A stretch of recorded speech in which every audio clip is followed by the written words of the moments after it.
Good day everyone. Today I will be giving my review and impressions of the TUF VG259Q Gaming Monitor.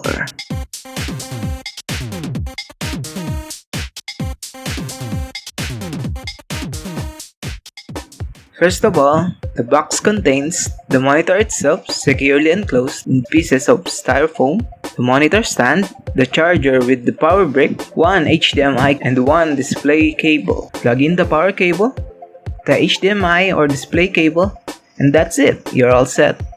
This monitor measures 24.5 inches diagonally and has a side measurement of 22 by 13 inches.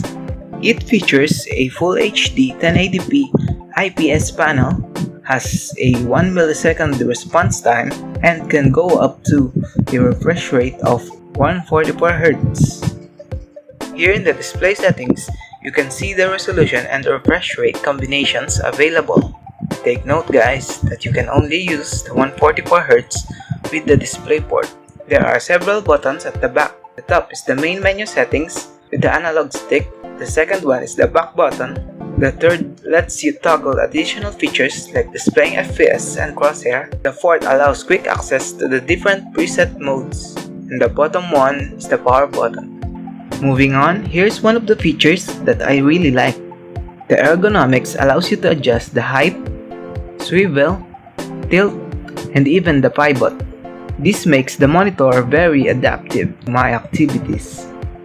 Again, this is an IPS panel, so the viewing angles are very wide and the color accuracy are just on point. This makes it really good not just for gaming but also in other activities like watching movies and digital art.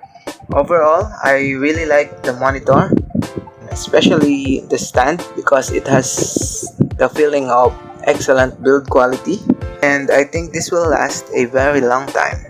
That's it for me. I hope you guys like this short review and impressions of the TUF VG259Q Gaming Monitor.